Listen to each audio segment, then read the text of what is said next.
What's up, family? It's so good to be back with y'all this week. Before I say your last name, you got to say it first so I don't butcher it, Aaron. Well, how do you say your last name? Francois. Francois. I got to get the Yeah. French in there when I Yeah, do it. add a little zest, you know? Yes. Well, Aaron Francois is an award-winning creative strategist and marketer. In addition to his professional role, he has built a strong presence on LinkedIn, where he shares insights on marketing, career development, and professional wellness. This conversation is designed specifically for early-stage creators, myself included, who are building their platforms while maintaining their corporate careers. I'm hoping that we'll be able to explore how to create opportunities, build meaningful relationships, and make intentional career moves that align with your vision. So, without further ado, Aaron, welcome to the Convo Room podcast. Thank you. Thank you. Pleasure. Happy to be here, man. Look, you are the quintessential multi-hyphenate creator. You work on social campaigns for global brands while also creating content and mentoring professionals online. I'm curious, how did you get to this space where you're both doing corporate marketing, content creation, and building community at the same time? Yeah, that's a great question, man. I feel like really, I wouldn't say like it was the ambition to do it. I just had a lot of things that I really was passionate about, and I refused to let go of it. Right? Like I think the being a black person navigating a corporate space, I wanted to be the one to show people that it's doable. And like I think it's easy to feel dissuaded when you haven't seen it be accomplished. And that was like the immediate, like I need to show people that there, even when you hear a no, it's usually temporary, right? Like there is room Mm, for us and there's space for us to show up in these moments. And I think being a creator, that really just happened by accident. like, and really? it sounds funny because people are often like I knew I wanted to make content. I knew I wanted to make content. I've always been very opinionated. And I think that I'm as an opinionated person, sometimes I'm a martyr, low key. Like I'm just like, I'm gonna just say what everybody's thinking and like whatever comes next is what comes next. Right. And during this was like, especially during the 2020, 2021, like the unfortunate George Floyd, alongside many other impacts on a negative impact on the black community, like in terms of things happening in social and deaths and the whole Black Lives Matter movement just really like sprouting even larger than it had already been, right? And I was like, I was fed up. I was like, yo, I'm going to this corporate job, but we're acting like everything is okay. And Yeah. it's not. And I can't build this report out. And then the second I open my phone, someone who looks like me is being slain. And I just started to vocalize that, right? And talk about that. And at first, it started with me just really centering a lot of my talking points around like inclusion and impact work, like what we can do as an industry to be more inclusive and create better developmental systems for diverse talent at scale. People were responding to it. Like it was like literally like I'm just addressing the elephant in the room, but I was doing it on LinkedIn, which I think people were like, "That's crazy." Like you gonna put that on LinkedIn? Like Right. it was a bit like nerve wracking for a lot of people to see me just really come out and say like, yeah, this is how I felt. Like it needs to be addressing. I think I've always viewed it as it's all human interaction at the end of the day, right? Like we're doing nothing but interacting with other people and conversing. So when I address a thing or there's a challenge, I present it in the way I would when I talk to any other person versus letting titles run the show.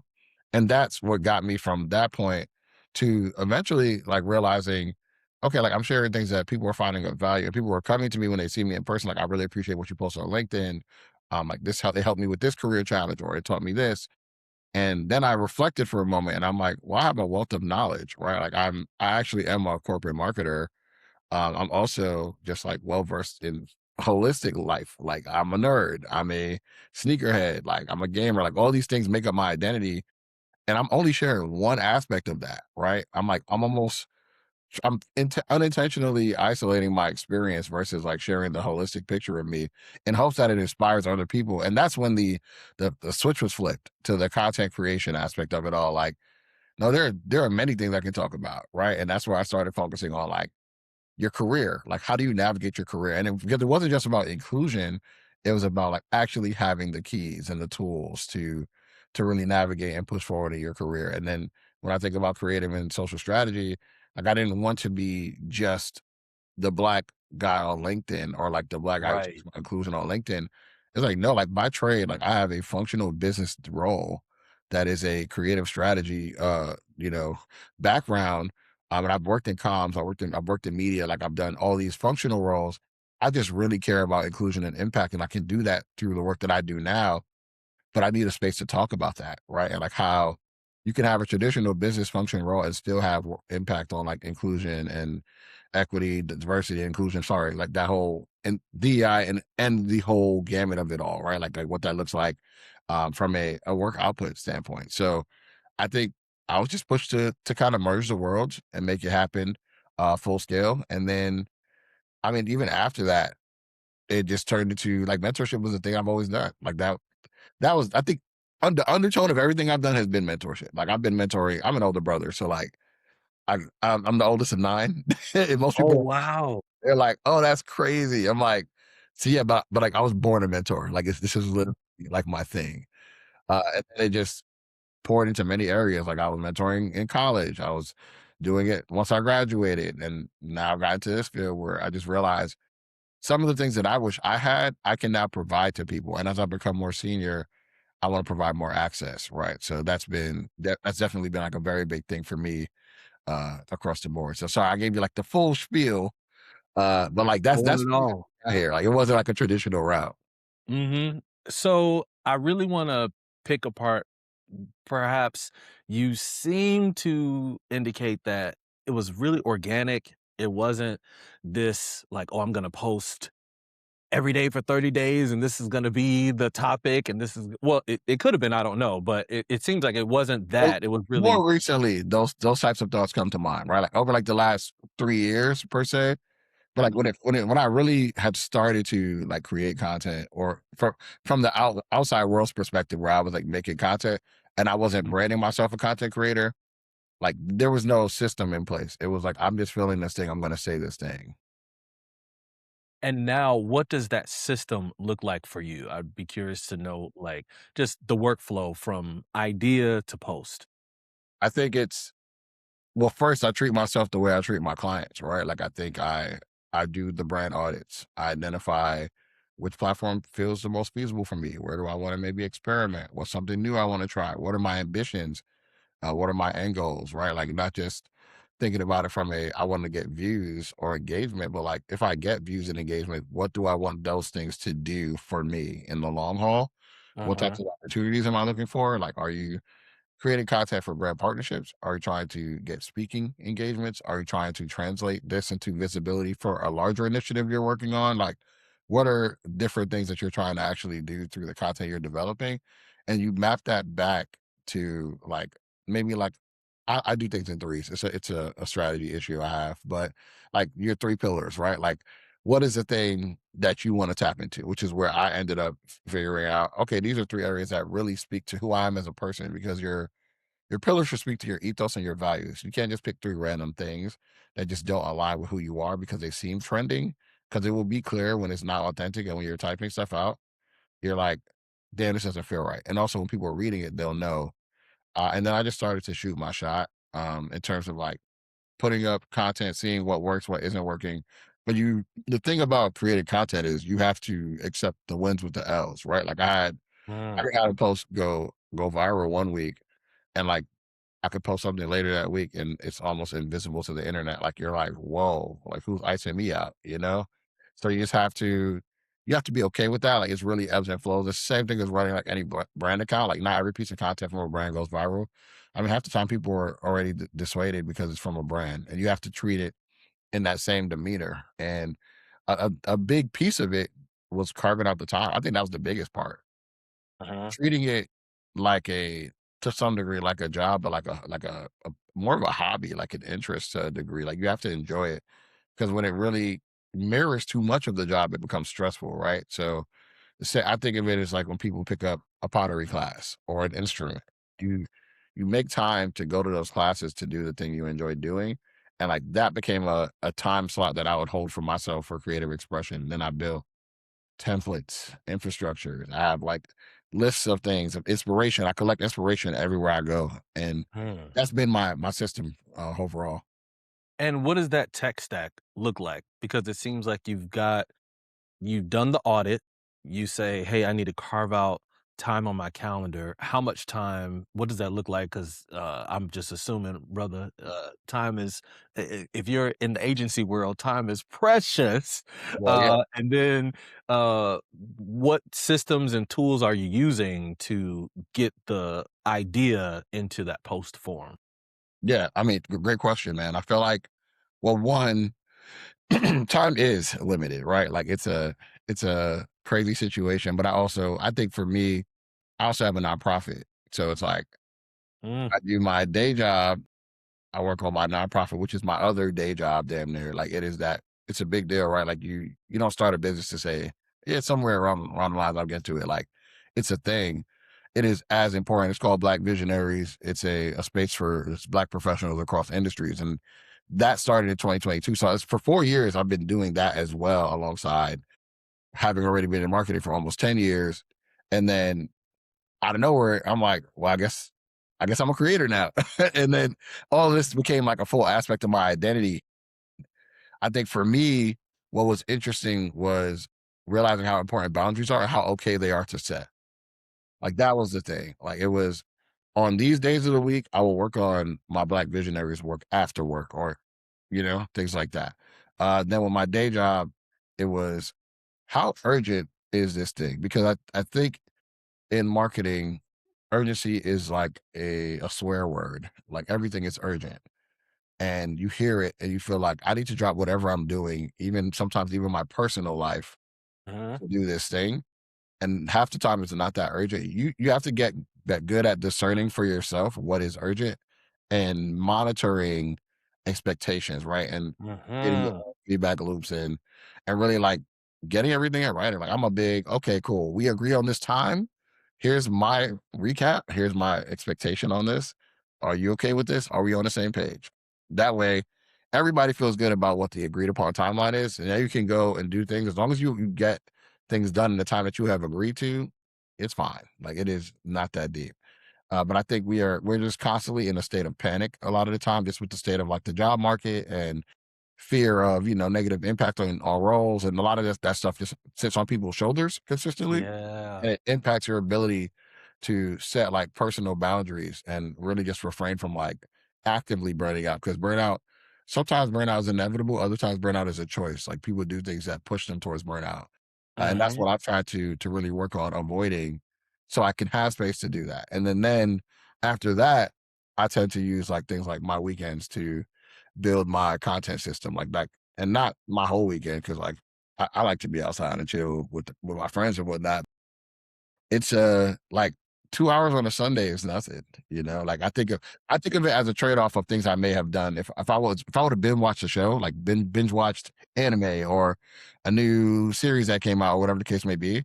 I shave off 2 hours from that, and then I just start to make my content, right? And what that system looks like is multiple things. And I realized I started giving a whole spiel before I got there because I wanted to get the context for how it came to be. But the one is templates, like visual templates, like really things that match. I developed my own like visual brand ID alongside.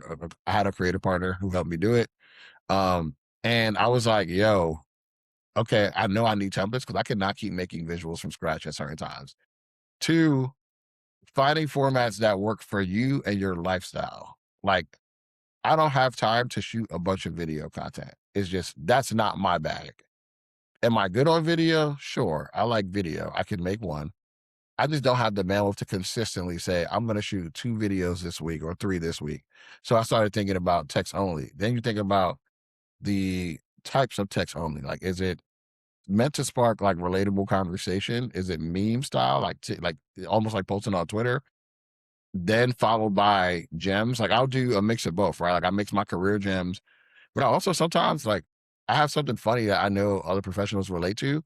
So I'm gonna share this. Like I think last week or recently, I posted like just my take on what it is like when a company says we're all family here, right? Because when they say that, to me, that is if I could say something is redder than red, Like whatever color is redder than red, it is that type of flag. When they say we're all family here, it gives the Michael Sims from the originals. It gives House of the Dragon family, Harry Potter's aunt and uncle. Like it gives all that. Like Yes. all the terrible family dynamics you can think of, the most toxic environments. That is what I picture when people say we're all family here. And I just posted it, and and people were like, "Yo, yes, like this is how I Mhm, feel."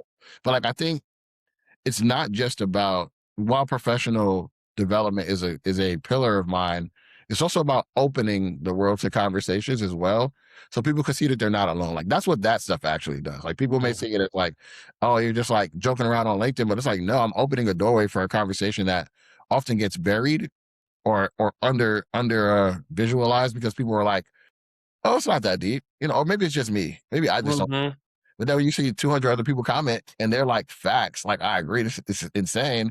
Now you're like, oh, this is like a systemic thing. Like, we're all bothered by this. mhm, So that's why where I think those types of things come into play. So understanding, like I was saying before, what is the goal of your content and figuring out what formats work best for you. And in terms of like how I implement it across the board, I just do that and I just get to scheduling. Like once I have my set amount of posts, I kind of vet it against like my own tools because I think everybody knows as a creator, you don't always have a team to like say, this feels strong, this doesn't feel strong. So I implement like AI software at times where I'm like, rank this against my other previous posts. Right. mm, I'm like serial prompting, right? Like I'm like, I do not let AI write my posts for me. That is my number one personal thing. If mhm. someone does that, that is a choice. I know how to write. So I think I rather do it in my own authentic voice. Like I write for my job, right? Like that's a big part of it. So I continuously share my thoughts and my perspective in that way. So I was like, why not? I enjoy writing, so why not take the liberty of doing so, and using that to my advantage? Like that's a skill set that I do have, right? And it only makes me sharper if I get more reps in doing so. Mhm. And using AI is more of a like a vetting system, like rank this against my previous post. What would you change about this post? Things like that. Like thinking about that, think about it in that way, and taking it as a suggestion and not the truth, because AI is not human. And there are certain cultural things like AI is not going to always get a meme or a GIF, right? Because it's AI. It's not us. It's not the community. And you have to know your community very well and use it as like a partner. AI is your assistant. It is not your full directive, right? So I think that is so, so, so good, and um, I just wanna do a quick double click when you said scheduling. Are you using scheduling tools, or do you schedule natively within the platforms? I do in the platform, but I know people who use tools.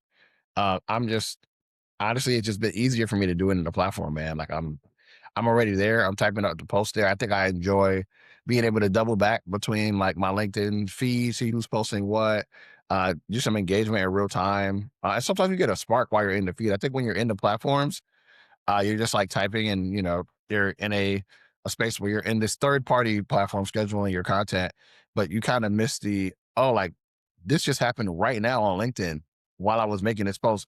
It may have changed my entire mindset. Like I can't tell you how many times I have moved something around because something happened in the world and culture. I saw something on the feed. Like some of my best performing posts I made the day of, like hours before, Hmm, minutes before. Like, yeah. yeah. And it would like beat things that I've scheduled by a milestone. Like my highest performing content is probably, I would say I've done those things with like 30 minutes notice at times. And I'm just like, I'll be in an Uber and a spark hits me and I'm like, I gotta share this right now. You know what I'm saying? Or Yeah. and there are times where I do get something in advance that does very well. It is more thought out. But I think sometimes also the rigor can be the death of it, right? Like you think too hard about it. And a thing I've learned from marketing where brands think so hard about what they want to do or where they want to say it, where they want to put it. They ask so many questions to a point where they muddy down the work that they're trying to do. And I've seen that even in like my earlier career years with a lot of clients, they ask so many questions that it takes the work from like strong execution to why even post it. Mm, heavy. Um, I'm really curious to because you dropped so many gems, so, like, I wanna do some follow-ups before I, like, get to even I had an idea of what I felt like this conversation was gonna be, but some of the tactical pieces that you've been sharing really, like, make me wanna just ask some follow-ups for Yeah, yeah, yeah, people. all good, man. Ask away. Ask away. Yeah, just to get behind the curtain a little bit. You talked about defining your goals for the content. I'm curious because I think there is like, even for me as I approach doing content, I really like there's this idea that I have. It's almost like the field of dreams. Like if you build it, they'll come. So like if you do the content, then you'll build the audience and then opportunities will come, whether it's the partnerships, whether it's the speaking engagements. And so you're just kind of in the thick of it, like just finding your voice, tweaking, doing the thing, recording interviews, doing all Mhm. the things.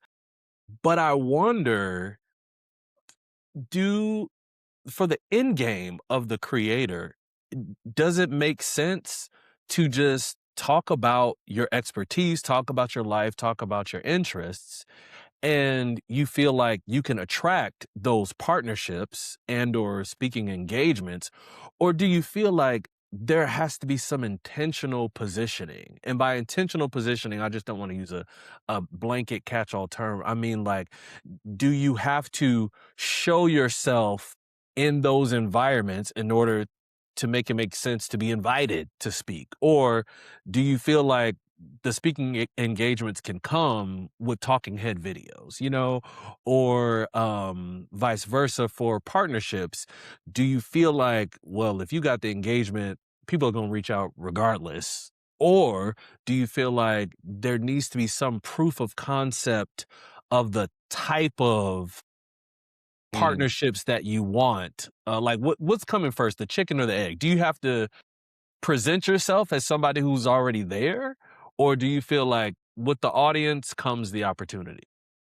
That's a great question, man. I feel like it's all the art of sales, right? Like I think that's to me, the biggest thing is that we are in a space generally where you need to prove to people that you could do the thing. Therefore, fake it till you make it is often the ideology. I think and I was talking to someone about this yesterday, funny enough, but being in like the creator space, you find a lot of people who get opportunities that are not experts, and the experts don't get into the room, they don't even get invited. But the real challenge with that is because they aren't positioning themselves as an expert. They're assuming people know. I do think, like I said to you before, right? Like I had to treat myself like I treat my clients. Like I do the audit, I do a personal brand positioning. And I think even like the framing of like the T'Challa of marketing, like being a tag on my LinkedIn account, I think it was an intentional move, but not to say like, oh, like I'm a king. I mean, I believe black people, we are all, you know, Don't get it twisted. don't get me in that. I know who I am. Yeah, I was like, let's I was gonna get in my my MLK Malcolm X soapbox just now. We are all kings and no, but I do think that I feel like it was more about my love for comics, right? Like I think that people need to know that about me. Like I'm not just a marketer, like I'm a blurred. Like I love comics, anime, gaming, and it was even watching Black Panther, I think that was the most emotional superhero movie I've ever seen in my life because I felt like that was the first time the young black boy has seen somebody that inspired him in modern day superheroism. And like that was so special to me. I was like, I want to be that in marketing. Like, like the way people revered Black Panther, Chadwick, you know, and like that entire energy. Like, I wanted that. And I wanted to bring that to the rooms that I walked into. And that's where it kind of came from, more the community element and like being able to show up for your people and also wearing that, acknowledging that showing up for your people means wearing that weight on your shoulders. And that became my positioning.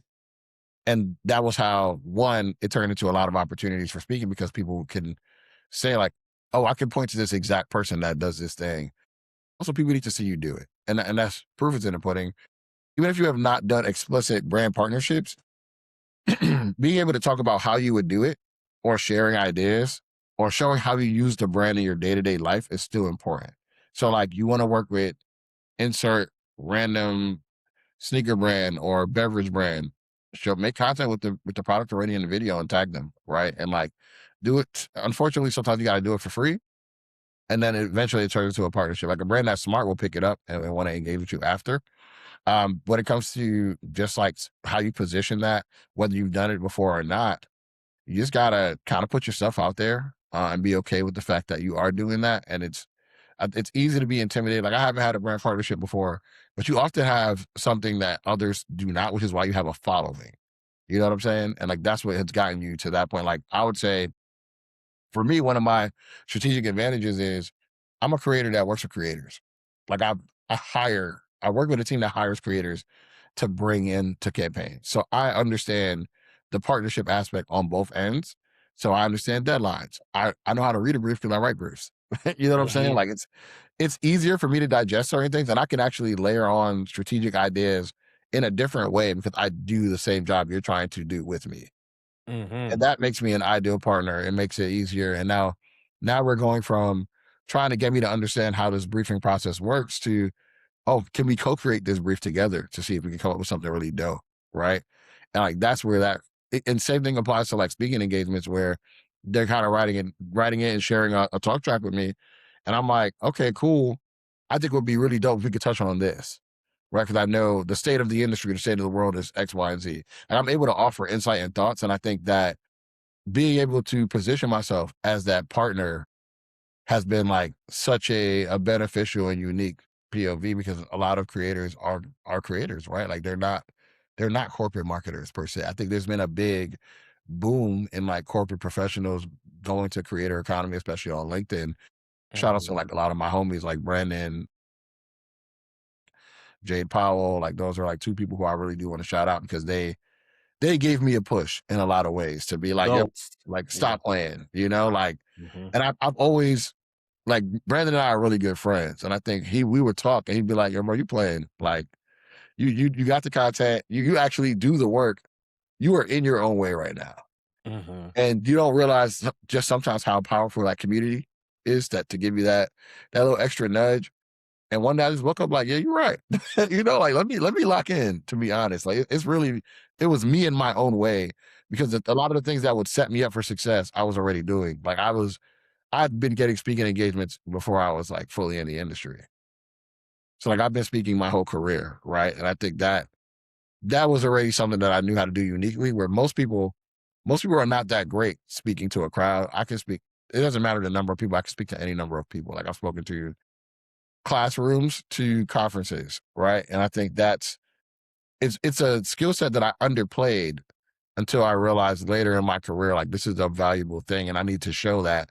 And that's what gets you those type of opportunities. Now, why did you feel like you underplayed it?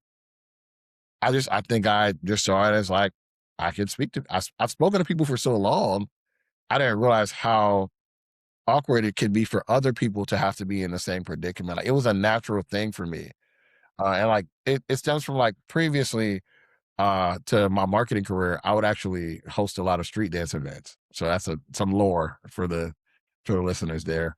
I was like, and some people know this, but like I was like a professional dancer back in the day, like street hip hop dancing, and like we would host these like underground tournaments and events, and I was the host. And at one point, Mm. I hosted something. They asked us to come in and host something at Brooklyn Museum, and there was like 3,000 people there. And I was like, bet. Like I think I had naturally already been like this character, this person that has this level of like self confidence that I'm like. At the end of the day, we're all people. It's like I said earlier. Like I don't get intimidated because I think I treat it all as human interaction. Yeah. That allowed me to show up in that moment as like my best self. And Yes. we did our damn thing. We helped raise a lot of money for the museum. But what I learned in that moment was like I really can do this. Like I can like speaking it is a skill that I actually do have and I can continue to do.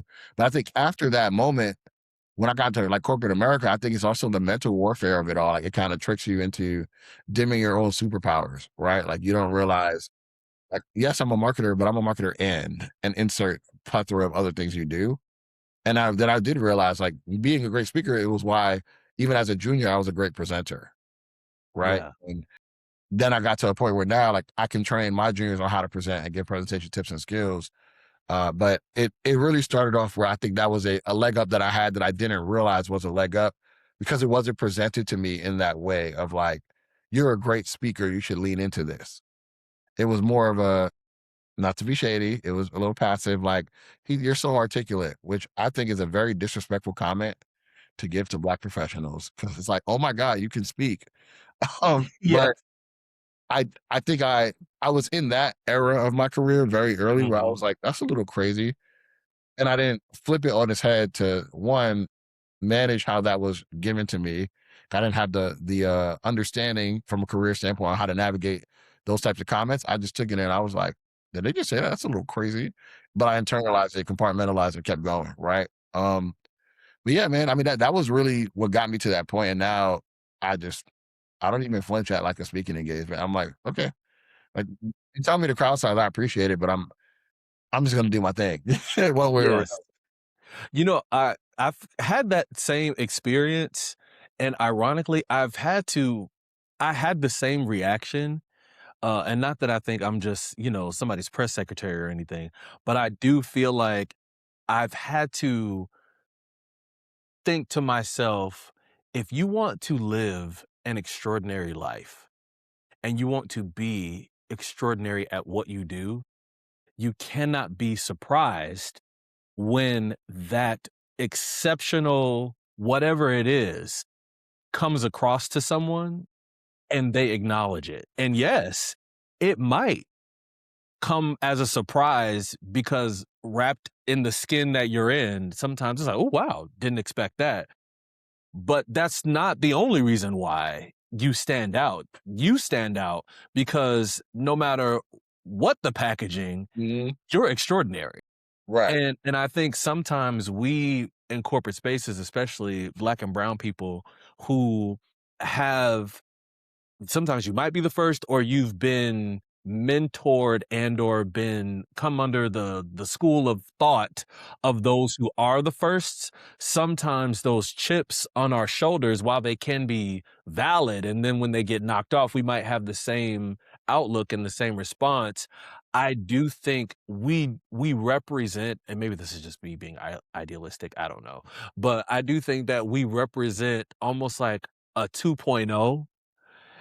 And the 2.0 is, it's like before it might have been, "Oh, wow, that's cool that Siri can do that." But like legitimately, my jaw is on the floor because I've never seen AI do this. Mhm. And the level of sophistication that you're doing, like, my God, like I'm impressed.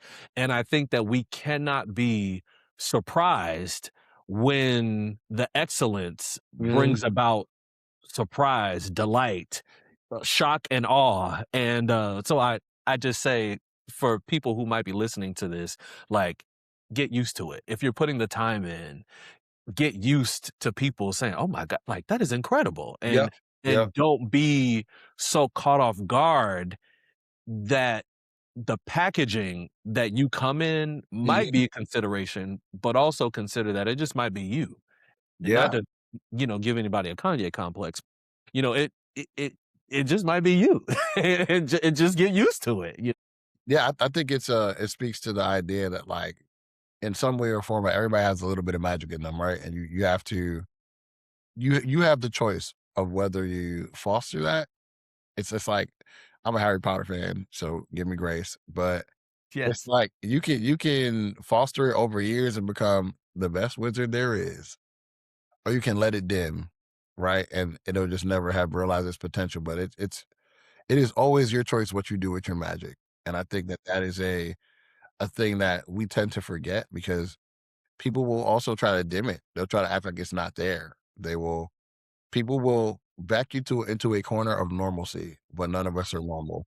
And you have to really just be able to look in the mirror and say that sentence out loud, like I'm not like the rest. And that's okay. And find your place. Sit on that and let it be the thing that really lets you own like your narrative consistently on a day-to-day basis. And that can show up in so many different ways in your career. I think that is, I mean, just to sit in that, I feel like, um, you know, I don't know fully about your background, but like I feel like you've based on your bio, I was kind of checking out your website. You kind of like have roots in faith. And having come from a tradition of like Pentecostalism growing up, especially when it comes to those who have like creative gifts, it almost feels like sometimes we were conditioned to not accept praise. Obviously, balancing the idea of like, hey, this is a gift that God gave me. I'm not gonna, take credit for something that I literally have no control over. But on the same token, I think it does a number on people Mhm. who come from spaces where it's almost like you, to your point, you're backed into a corner of normalcy and feeling like you are not a participant in the greatness that Yep. you are trying to achieve. Yep. And so I feel like just sitting in that space and recognizing like you have what it takes. You are, and this is for the people who are prepared and doing the work. This is not, just because you woke up one day and decided to, shift careers. Yeah. This is, You gotta these are for the gotta pay your people who dues, are, right? Like, yes, it's not a I think sometimes we say, like, "Pay your dues," and people assume it's like a corporate hazing term, like, you gotta just go through the hell to get here. No, it's like, you need to research, you need to become an expert, you need to learn from people who are already doing it. If you can, find a mentor. Like, there's so many different things that go into becoming great at a thing. yeah. Yeah. This I can see you definitely have pulled the big brother role in this whole conversation. Uh, in our time, I wanna make sure that, we honor your time. I wanna hit back to the idea of the systems in creating opportunities for creators and landing the plane on, like, the income producing activities versus busy work. And so I really want to know from you, what do you feel like works and doesn't work in terms of like you got the content, you got the flywheel going, but how do you discern the difference between work that is creating opportunity and just creating for creating's sake? Like, for me, I find myself battling with that sometimes and Mhm. just wondering, like, is this me actually moving the ball forward, or am I just being consistent for the sake of being consistent?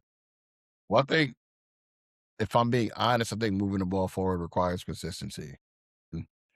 That means not everything will impact a sales goal because people don't always want to be sold to, right? And you have to give to get, and giving can be in the forms of entertainment. It can be forms of emotional visibility. It can be in conversation. And then that turns into, well, we've had a lot of convo. Trust my product. I'm doing this thing, right? Or I want to work with said brand. Converse with the brand first. Go to their page. Talk to them. See what they're posting, right? Like find ways of engagements, or lean into other people who are already in that ecosystem and support what they're doing. And that turns into potential opportunities. Like there's a time I had reached out to a brand. I reached out to someone, sorry, who was posting on behalf of a brand, and I commented on the partnership. I actually thought it was dope. That's another thing before I continue. Do not fake comment. No AI comments, and don't pretend you like things. That's Yes, that's weird. yes. It, Do it not pretend. yeah, it's just weird. Like you don't got to pretend you like it. Like, and I think it's obvious when you don't really like a thing, you're just like typing because you have fingers. And I think that's a it's an interesting thing that I see on social now, where people feel like they need to be everywhere, right? And that's to me the biggest part where you're trying to figure out like how do we show up, or how do you show up on like a space like LinkedIn is the platform I'll use for an example, but generally like how do you show up in those spaces? So I would say like just being mindful of like how you're positioning yourself for those opportunities. And what I was going to say before, I saw someone posting something. I really like the partnership. I commented on it, and then the partnerships lead for that brand hit me up and was like, "Yo, would you be down to like join this campaign?" And I'm like, "Sure." Like, okay, that's cool. That's fine with me, you know. And like, you never know where your next opportunity could come from, which is why you have to think of it as a multi-pronged approach. Like, it's not all give me lead generation. And it's also, what are you offering people? Like, what value are you creating for people to want to follow you? Like, are you actually giving them a thing that makes their life easier? Like, I made I made this like diagram recently, and it was like, there are three ways you can support people. You can educate them, you can entertain them, or you can solve a problem for them. And education and solving a problem can sound the same, excuse me, but they're not. Educating is Mm, explicitly helping someone become a subject matter expert in an area. That does not mean you have solved the problem for them. You've just taught them about a particular field or an opportunity or tools or things like that. When you're problem solving, you're giving them a thing that they can actively apply that will really change the situation. mhm, And I think those two particularly are two that people tend to conflate. But all your content should do one of the three. And it's sometimes okay if you over index on one for a certain time frame. But like people also are on social with social, right? Like it's still about community building. And people also want to enjoy themselves when they're scrolling. Like no one wants some people do, but most people don't want a stuffy feed, right? So I think that's how I've approached it. In terms of like turning it into dollars, you also got to pitch yourself, right? You pitch until you get pitched. Like when you start seeing pitches rolling in consistently for on your end, mhm, you'll be like, okay, I could probably fall back from pitching because it's gonna get to a point where it's a little too much to juggle and manage. But be okay with pitching yourself. Like you have to treat it mhm. like I think what I've learned, especially having a nonprofit, like I'm pitching my organization for sponsorship and support consistently, right? And it never stops. And I think I see just being a creator as the same. Like if you aren't even pitching a thing that sounds like it could be a great opportunity for you, you're consistently gonna end up falling on on the wayside. And do you feel like there is a systematic way that you do pitch? Because part of me that I found myself looking into tools where I'm like, okay, I probably should have a more, Mhm. systematic approach, but I mean, I find myself just being so bespoke almost with everything that I'm doing, and it's like, "Bro, you ain't got time for this."